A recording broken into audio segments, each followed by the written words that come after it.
Terima kasih pemirsa, Anda masih bersama kami di obrolan Karebosi, masih bersama dengan Pak Pendeta Adri dan juga Bu Dr. Rahmawati. Saya kembali ke Pak Pendeta Adri. Pak Pendeta, untuk pelaksanaan Natal di tahun 2022 sendiri ini seperti apa? Tadi kan dikatakan bahwa sebenarnya di Sulawesi Selatan, di Indonesia pada umumnya itu dari tanggal 1 sudah melaksanakan Natal. Di 25 ini rangkaian kegiatannya apa saja? Ya, jadi itu dalam tradisi gereja-gereja, itu tanggal 24 mereka itu merayakan Natal, malam Natal, itu tanggal 24 itu biasa dibilang pohon terang. Kemudian tanggal 25 itu ibadah perayaan Natal. Nah, itu yang tanggal merah itu kan. Nah, jadi itu ibadah yang biasa di gereja setiap apa. Hanya itu yang perayaan-perayaan itu yang agak banyak ya, ada kerukunan-kerukunan, ada instansi dan sebagainya, dan nanti ada Natal yang biasa setiap tahun kita rayakan, tapi selama pandemi ini kita tidak laksanakan. Itu namanya Natal Oikumene, Natal bersama Pemda TNI Polri. Dan itu terakhir kita bikin tahun 2020, itu sudah COVID tapi belum apa ya kan, Desember itu COVID mulai, tetapi Januari kita masih laksanakan Natal apa namanya, belum ada apa namanya istilahnya itu pengaturan pembatasan. Nah itu terakhir kita laksanakan, masih almarhum masih Pak Nurdin Abdullah waktu itu jadi gubernur, dan saya luar biasa, beliau itu sangat support ya. Apa namanya kegiatan Natal itu dia tidak pernah kegiatan Natal bersama. Kita terakhir kita bikin di Tripeci itu penuh sekali 4.000 orang. Nah, jadi kita akan bikin Natal Oikumene itu tanggal 31 Januari. 31 Januari bukan Desember, Januari. Nah, itu menutup semua kegiatan-kegiatan Natal, karena di Januari itu masih ada juga Natal gitu. Jadi kita nanti yang Oikumene itu Natal bersama itu kita tutup tanggal 31 Januari. Nah, jadi yang normalnya itu 24 malam dan 25 pagi. Nah, kemudian tanggal 1 Januari tentunya tahun baru. Itu 3 ibadah yang selalu. Nah, yang lain-lain itu perayaan-perayaannya itu dan sebagainya. Kalau di Indonesia sendiri Pak Pendeta seperti apa? Apakah ada kemudian koordinasi di Sulawesi itu seperti apa dengan saya dapat informasi bahwa menyalakan lilin seperti apa Pak Pendeta? Ya, tidak ada sesuatu koordinasi bahwa menyalakan lilin, enggak ada. Jadi yang masing-masing di gerejanya bikin.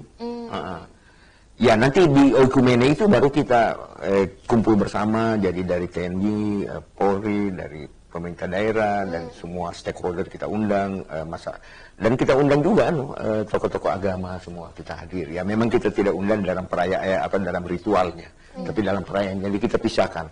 Jadi ritualnya, jadi biasa kita bikin itu ritualnya itu dari jam 5 sampai jam 7 ritualnya, kemudian undangannya itu 7:30 datang, itu Forkompinda dan Pak Gubernur, kita harap juga Gubernur bisa datang nanti. Itu perayaannya, jadi di situ ada sambutan-sambutan dan sebagainya. Tapi ibadahnya, ritualnya itu sebelumnya. Kalau rangkaian kegiatannya sendiri Pak Pendeta, seperti ya, misalnya bakti sosial dan sebagainya. Iya ada bakti sosial, jadi banyak kadang-kadang kita perkunjungan ke panti asuhan, kemudian ke penjara, kemudian ada donor darah. Kemarin pasca itu bulan April itu kita bikin donor darah. Kemudian ada bakti sosial, membersihkan tempat-tempat yang kotor gitu, seperti di Pantai Losari kita pernah bikin pembersihan di Pantai Losari itu semua gitu. Jadi itu aksi sosial. Pernah juga kita bikin sunatan massal gitu. Jadi yang sifatnya kalau dalam kekristenan itu diakonia, pelayanan kemanusiaan, itu kita buat. Oke, itu masih dalam rangkaian Natal. Jadi pelayanan Natal, pelayanan diakoni dalam rangka Natal. Baik, saya ke Ibu Dr. Rahmawati. Ibu Dokter, apa kira-kira yang perlu dilakukan untuk kehidupan bermasyarakat, bertetangga, dengan mungkin hal-hal kecil yang bisa dilakukan oleh masyarakat untuk toleransi beragama? Ya, Vika, sekali lagi masyarakat kita adalah masyarakat yang plural memang ya, tetapi mereka adalah masyarakat yang sebenarnya saling memahami satu sama lain. Dan kita tidak bisa pungkiri memang meskipun ada beberapa hal yang terjadi kemudian, tapi masyarakat kita itu banyak melakukan aktivitas ya bersama-sama. Jadi yang pertama itu kita bisa melakukan aktivitas gotong royong bersama-sama. Nah, kalau gotong royong dilakukan bersama-sama juga ada interaksi komunikasi, ada interaksi sosial yang berjalan, kemudian bersama membangun sebuah kehidupan yang lingkungan yang lebih baik, itu akhirnya tidak ada lagi sekat yang meskipun kita berbeda secara agama.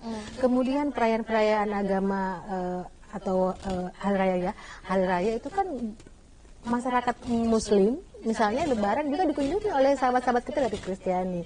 Jadi saling mengunjungi. Demikian juga dengan sahabat-sahabat kita ya, ketika merayakan Natal, Paskah, itu kan biasa mereka saling mengunjungi juga ya. Jadi masyarakat Muslim atau masyarakat agama yang lain juga mendatangi teman-teman yang sedang merayakan Natal dan Tahun Baru.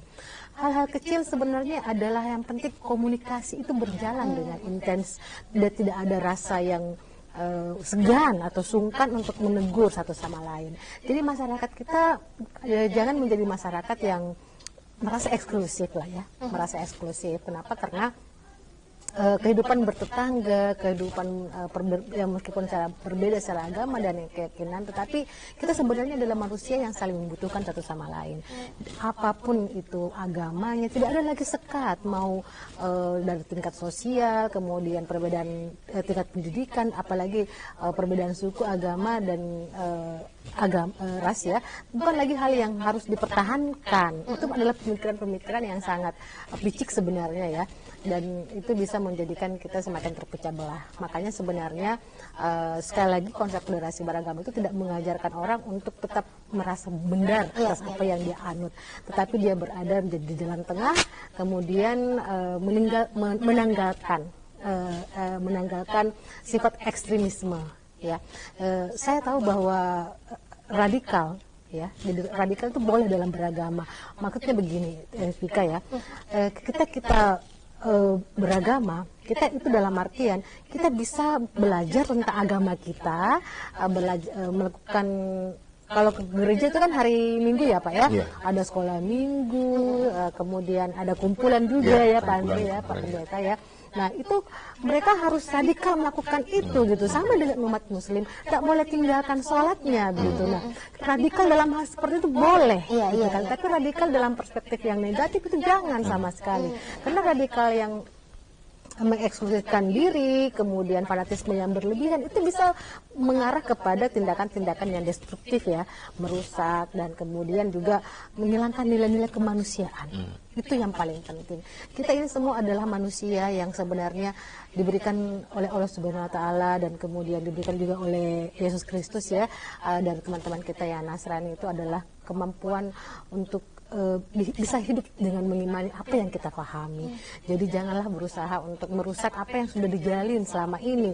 Kita tahu tadi dengar ya bahwa teman-teman dari umat Kristiani, saudara-saudara kita dalam rangkaian Natal ya, banyak sekali aktivitas sosial yang dilakukan. Dan itu sangat membantu satu sama lain. Pak Pendeta tadi menyatakan bahwa tidak ada perbedaan. Dan mereka juga tidak mengungkapkan saya dari ini loh, saya dari umat Kristen gitu, dan tidak ada orang atau pihak yang dianggap lemah dalam posisi teman-teman kita melakukan kerja bakti atau bakti sosial. Semuanya bisa datang. Saya juga pernah mengikuti Pak Pendeta donor darah yang dilakukan oleh teman-teman Nasrani, itu ada di Mall Ratu Indah. Yang di depannya ya paling atas ya gitu. Itu teman-teman saya tidak merasa bahwa saya tidak senang, tapi saya justru merasa bahwa kita semakin berbaur, kita semakin mempererat tali silaturahim itu. Dan alhamdulillah sejak saya bercengkrama dengan teman-teman non Muslim, tidak ada sama sekali sekat yang saya rasakan. Semuanya sangat memberikan pandangan yang positif, begitu kan? Karena adanya kesadaran bahwa tidak ada yang lebih spesial di antara kita semuanya. Kita adalah manusia-manusia yang sama kedudukan menjadi mata Tuhan. Dan itu yang harus dilakukan oleh masyarakat. Itu yang harus dipertahankan. Baik, nanti kita akan lanjutkan lagi setelah pesan-pesan berikut ini. Tetap bersama kami pemirsa di Obrolan Karebosi.